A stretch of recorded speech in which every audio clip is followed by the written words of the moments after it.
நீங்கள் இளவல் ஃபாரிக் நாயக்கின் பேச்சில் கட்டுண்டு கிடந்தீர்கள். 15 வயதே அவருக்கு ஆகிறது என்றால் நம்புவீர்களா? இன்று அனைத்துலகத்தின் கவனத்தையும் தனது 8ஆம் வயதிலிருந்தே அவர் ஈர்க்க ஆரம்பித்து விட்டார். அவருக்கு நாம் நமது நன்றியினை தெரிவித்துக் கொள்கிறோம்.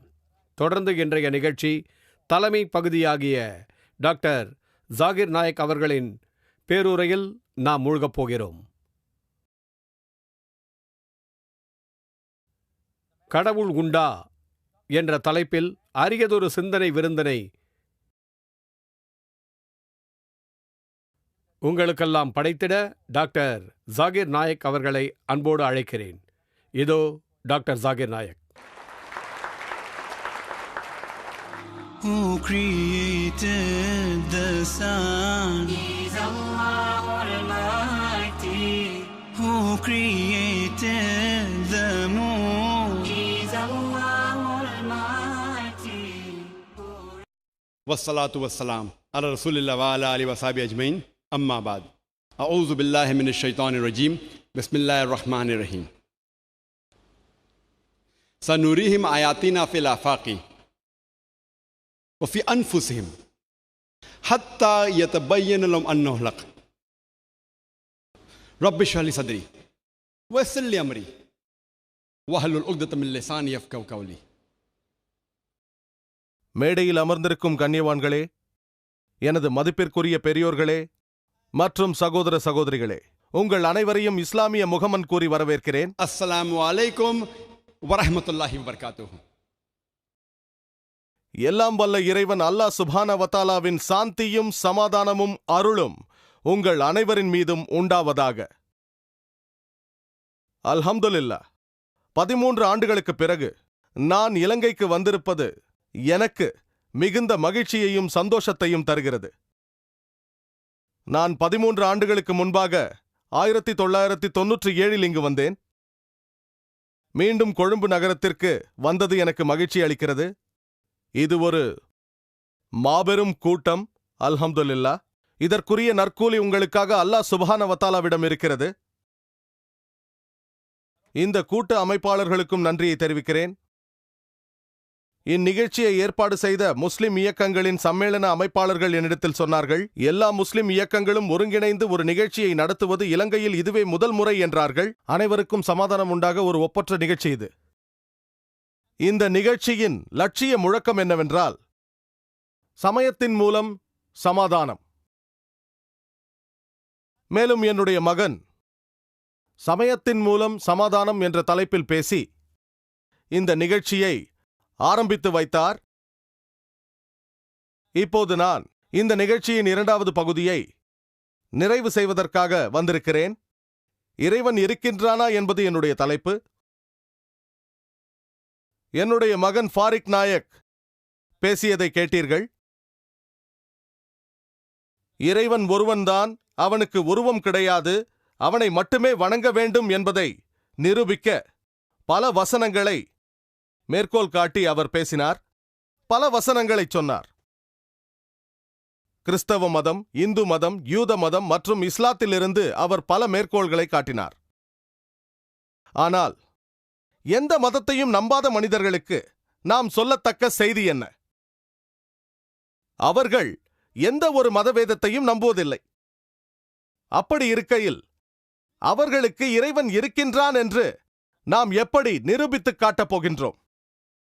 சமாதானத்தை எப்படி அடைவதென்று அவர்களுக்கு எப்படி உணர்த்தப் போகின்றோம்? ஆகவே இந்நிகழ்ச்சியின் 2வது பகுதி நாத்திகர்களின் அவநம்பிக்கையை போக்குவதற்காக பயன்படுத்தப் போகிறேன். நான் ஏற்கனவே சொன்னது போல இன்று என்னுடைய சொற்பொழிவின் தலைப்பு இறைவன் இருக்கின்றானா என்பது. நான் ஒரு நாத்திகரை சந்திக்கும் போதெல்லாம் நான் செய்யும் முதல் காரியம் என்ன தெரியுமா? அந்த நாத்திகரை பாராட்டுவேன். நீங்கள் ஆச்சரியப்படலாம், எதற்காக ஜாகிர் ஒரு நாத்திகரை பாராட்டுகிறார்? நான் ஒரு நாத்திகரை பாராட்டுவதற்கு காரணம் என்னவென்றால் அவனுடைய சிந்தனை. ஏனென்றால் பல மனிதர்களிடையே பொதுவாக இருப்பது குருட்டு நம்பிக்கை. உலகத்தில் பலர் என் தந்தை ஒரு ஹிந்து, ஆகவே நானும் ஒரு ஹிந்து என்கிறார்கள். என் தந்தை ஒரு கிறிஸ்தவர், ஆகவே நானும் ஒரு கிறிஸ்தவன் என்கிறார்கள். என் தந்தை ஒரு யூதர், நானும் யூதர் என்கிறார்கள். என் தந்தை ஒரு முஸ்லிம், நானும் முஸ்லிம் என்கிறார்கள். ஆனால் இந்த நாத்திகன் யோசிக்கின்றான். மேலும் அவன் தன்னை சுற்றி இருக்கும் மக்களையும் அவர்கள் வணங்கும் தெய்வங்களையும் பார்க்கிறான். அவற்றை ஏற்றுக்கொள்ள மறுக்கிறான். நான் ஒரு நாத்திகனை பார்த்து பாராட்டுவது ஏனென்றால் அவன் இஸ்லாமிய கலிமாவின் முதற் பகுதியை ஏற்றுக்கொள்கிறான். லா இலாஹா, கடவுள் இல்லை என்பதை. நான் செய்ய வேண்டியது இல்லல்லா, அல்லாவை தவிர என்பதை அவனுக்கு நிரூபித்து காட்ட வேண்டும். அதை செய்து முடிப்பேன் இன்ஷா அல்லாஹ். ஆனால் முஸ்லிம் அல்லாத மற்ற மக்களுக்கு, அதாவது தவறான கடவுளை வணங்கும் மக்களுக்கு முதலில் நான் அவர்கள் வணங்குகின்ற கடவுள் பொய்யான கடவுள் என்று நிரூபித்து காட்ட வேண்டும். அதன் பிறகு உண்மையான இறைவனை குறித்து நிரூபித்து காட்ட வேண்டும். இங்கு எனது பாதி வேலை முடிந்துவிட்டது. ஏனென்றால் ஒரு நாத்திகன் இஸ்லாமிய கலிமாவின் முதற் பகுதியை ஏற்றுக்கொள்கிறான். நான் நிரூபித்து காட்டாமலே ஏற்கிறான் லா இலாஹா, கடவுள் இல்லை என்பதை. எனது பாதி வேலை முடிந்துவிட்டது. நான் செய்ய வேண்டியதெல்லாம் அல்லாவை தவிர என்பதை நிரூபித்து காட்ட வேண்டும். அதை நான் செய்து விடுவேன் இன்ஷா அல்லாஹ். அதன் பிறகு நபிகளாரை நம்ப வேண்டும். நான் ஒரு நாத்திகரை சந்திக்கும் போதெல்லாம் நான் அவரிடம் கேட்கும் முதல்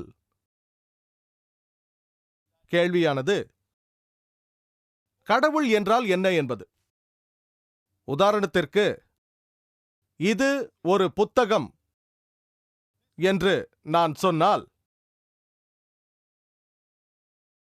இதை புத்தகம் இல்லை என்று யாராவது சொல்ல வேண்டுமென்றால் அதன் வடிவிலக்கணம் அவருக்கு தெரிந்திருக்க வேண்டும். புத்தகத்தின் வடிவிலக்கணம் தெரியவில்லை என்றால் இது புத்தகம் இல்லை என்று சொல்ல முடியாது. இது புத்தகம் இல்லை என்று யாராவது சொன்னார்கள் என்றால் என் கையில் இருப்பது என்னவென்று அவர்களுக்கு தெரியாமல் இருக்கலாம். ஆனால் இது புத்தகம் இல்லை என்று சொல்வதற்கு புத்தகத்தின் வடிவிலக்கணம் அவர்களுக்கு தெரிந்திருக்க வேண்டும். சிலர் கூறலாம், இல்லை சகோதரர் ஜாகிர், இது பேனா என்று எனக்கு தெரிந்திருந்தால், எனக்கு புத்தகத்தின் வடிவிலக்கணம் தெரியவில்லை என்றாலும் இதை புத்தகம் இல்லை என்று கூறலாமே என்பார்கள். அந்த கருத்தை ஏற்க முடியாது. இது பேனா என்று உங்களுக்கு தெரிந்திருந்தாலும் நான் கேட்பதற்கான வடிவிலக்கணம் உங்களுக்கு தெரியவில்லை என்றால், உதாரணத்திற்கு நான் இது ஒரு கலம் என்கிறேன். உங்களுக்கு பேனாவின் வடிவிலக்கணம் தெரிந்திருக்கலாம், ஆனால் கலமின் வடிவிலக்கணம் தெரியவில்லை என்றால் இது உண்மையில் கலம்தானா இல்லையா என்று உங்களால் சொல்ல முடியாது. ஏனென்றால் அரபு மொழியில் கலம் என்றால் பேனா என்று பொருள், உருது மொழியிலும் கலம் என்றால் பேனாதான். ஆகவே இது அந்த வகையை சார்ந்தது அல்ல என்று சொல்வதற்கு அதன் வடிவிலக்கணம் தெரிந்திருக்க வேண்டும். ஆகவே இதை நான் புத்தகம் என்று சொன்னால் இது புத்தகம் அல்ல என்று சொல்வதற்கு உங்களுக்கு அதன் வடிவிலக்கணம் தெரிந்திருக்க வேண்டும். உங்களுக்கு தெரியவில்லை என்றால் இதை புத்தகம் அல்ல என்று சொல்ல முடியாது. அதே போல கடவுள் இல்லை என்று சொல்லும் நபருக்கு கடவுளின் வடிவிலக்கணம் தெரிந்திருக்க வேண்டும். கடவுளை பற்றி தெரியவில்லை என்றால் கடவுள் இல்லை என்று சொல்ல முடியாது. இந்த நாத்திகன் தன்னை சுற்றி இருக்கும் மனிதர்கள் எவ்வாறு பல வகையான கடவுள்களை வணங்குகிறார்கள் என்பதை பார்த்துத்தான் கடவுளை குறித்து புரிந்து கொள்கிறான். அதன் பிறகு அவன் யோசிக்கின்றான், இந்த கடவுளும் என்னைப் போலத்தானே இருக்கிறார். இந்த கடவுளுக்கு உணவு தேவை, ஓய்வு தேவை, உறக்கம் தேவை, அவருக்கு உதவியும் தேவை. ஆகவே இப்படிப்பட்ட கடவுளை நம்பி என்ன பிரயோஜனம் என்று யோசிக்கிறான். உதாரணத்திற்கு, யாராவது ஒருவர் எனக்கு இஸ்லாத்தின் மீது நம்பிக்கை இல்லை, அது தீவிரவாதிகளின் மதம், அங்கு பெண்களுக்கு சுதந்திரம் இல்லை, அங்கு மனிதர்களுக்கே சுதந்திரம் இல்லை, அதில் விஞ்ஞானபூர்வமான உண்மைகள் இல்லை, ஆகவே இப்படிப்பட்ட ஒரு மதமான இஸ்லாம் மதத்தின் மீது எனக்கு நம்பிக்கை இல்லை என்று சொன்னால், தீவிரவாதத்தை ஆதரிக்கும் மதத்தின் மீது எனக்கும் நம்பிக்கை இல்லை என்று நான் அவருக்கு பதில் கூறுவேன். பெண்களுக்கு சுதந்திரம் அளிக்காத, மனிதர்களுக்கு சுதந்திரம் அளிக்காத, விஞ்ஞானபூர்வமான ஆக்கப்பூர்வமான உண்மை இல்லாத மதத்தை நானும் நம்பவில்லை என்பேன். இந்த மனிதர் ஏன் இஸ்லாத்தை நம்பவில்லை? இவரை பொறுத்தவரையில் இஸ்லாத்தில் தீவிரவாதம் இருக்கிறது, பெண்களுக்கு சுதந்திரம் இல்லை, மனிதர்களுக்கே சுதந்திரம் இல்லை, ஆக்கப்பூர்வமான விஞ்ஞானபூர்வமான உண்மைகள் இல்லை என்று நினைத்துக் கொண்டிருக்கிறார். அவருக்கு இஸ்லாத்தை குறித்து கிடைத்திருக்கும் கருத்து தவறான கருத்து. நானும் இது போன்ற இஸ்லாத்தை நம்பவில்லை. நான் நம்பிக்கை வைத்திருக்கும் இஸ்லாம் என்று அழைக்கப்படும் மதமானது தீவிரவாதத்தை ஏற்றுக்கொள்ளாத மார்க்கமாகும். ஏனென்றால் திருக்குரான் சூரா மாய்தா அத்தியாயம் 5 வசனம் 32 ஒரு கொலைக்காக அல்லது பூமியில் குழப்பத்தை உண்டு பண்ணியதற்காக ஒரு குற்றவாளியை நீதியை காக்க கொன்று தண்டனையை நிறைவேற்றலாம். அதுவன்றி அநியாயமாக ஒரு மனிதனை கொன்றால் ஒட்டுமொத்த மனித சமுதாயத்தையே கொன்றதற்கு ஒப்பாகும். இஸ்லாத்தின் மூளைக்கல்லான திருக்குரானை பொறுத்தவரையில் ஒரு அப்பாவியை கொன்றால் ஒரு நாட்டையே கொன்றதற்கு சமமாகும். ஆகவே இப்படிப்பட்ட ஒரு மதம் தீவிரவாதத்தையும் அப்பாவிகளை கொல்வதையும் ஏற்குமா? எனக்கு தெரியும். இஸ்லாம் பெண்களுக்கு உரிமைகளை வழங்கியுள்ளது. இஸ்லாம் மனிதர்களுக்கு உரிமைகளை வழங்கியுள்ளது. இஸ்லாத்தில் அறிவுபூர்வமான விஞ்ஞானபூர்வமான உண்மைகள் இருக்கிறது என்றும் எனக்கு தெரியும். தீவிரவாதத்தை ஆதரிக்கும் ஒரு மதத்தை, பெண்களுக்கு உரிமை வழங்காத ஒரு மதத்தை, மனிதர்களுக்கு உரிமை அளிக்காத மதத்தை, விஞ்ஞானபூர்வமான அறிவுபூர்வமான உண்மைகள் இல்லாத மதத்தை நானும் நம்ப மறுக்கிறேன். ஆனால் அந்த நபருக்கு இஸ்லாத்தின் உண்மையான கோட்பாடுகளை நான் விளக்கிச் சொல்ல கடமைப்பட்டிருக்கிறேன். இஸ்லாத்தின் சரியான கொள்கை கோட்பாடுகளை தெளிவுபடுத்த வேண்டியது ஒரு முஸ்லிமாகிய எனது கடமை. இன்று மீடியாவில் இஸ்லாத்தை குறித்து தவறான கருத்துக்கள் பரப்பப்படுகின்றன.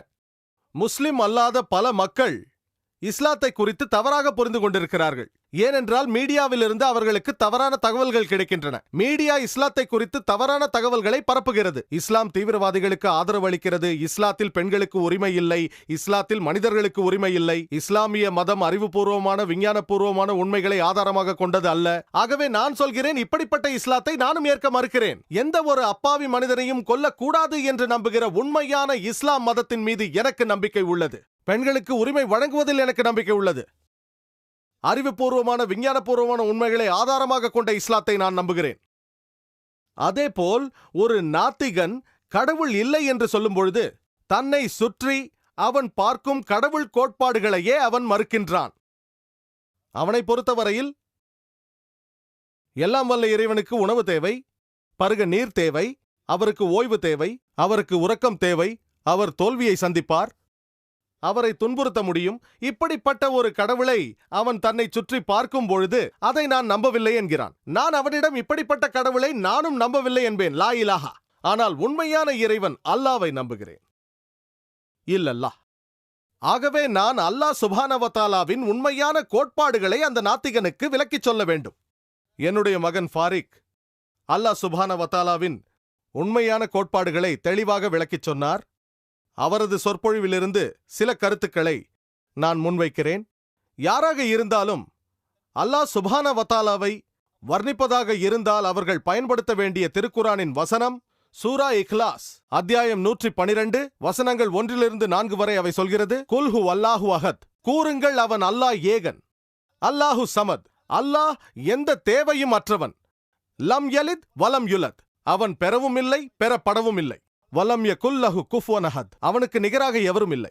எல்லாம் வல்ல இறைவனான அல்லாஹ் சுப்ஹானஹு வ தஆலாவை வர்ணிக்கும் 4 வரி விளக்கம் இது. எந்த ஒரு மனிதராவது தன்னை கடவுள் என்று சொல்லிக் கொண்டால் அந்த நபரின் குணாதிசயம் இந்த 4 வரி விளக்கத்திற்குள் அடங்கினால் முஸ்லிம்களான எங்களுக்கு அந்த நபரை கடவுளாக ஏற்றுக்கொள்வதில் எந்த பிரச்சனையும் இல்லை. முதலாவது, குல் ஹு அல்லாஹு அஹத், கூறுவீராக அவன் அல்லாஹ் ஏகன். இரண்டாவது, அல்லாஹு சமத், அவன் எந்த தேவையும் அற்றவன். மூன்றாவது, லம் யலித் வலம் யுலத், அவன் பெறவும் இல்லை பெறப்படவும் இல்லை. வலம் யகுல் லஹு குஃபுவன் அஹத், அவனுக்கு நிகர் எவரும் இல்லை. எல்லாம் வல்ல இறைவன் அல்லாஹ் சுப்ஹானஹு வ தஆலாவை வர்ணிக்கும் 4 வரி விளக்கம் இது. யாராவது ஒரு நபரை இவர் ஒரு கடவுள் என்று சொன்னால் அந்த நபரின் குணாதிசயங்கள் இந்த 4 வரி விளக்கத்திற்குள் அடங்கினால் முஸ்லிம்களான எங்களுக்கு அவரை கடவுளாக ஏற்றுக்கொள்வதில் எந்த ஆட்சேபனையும் இல்லை.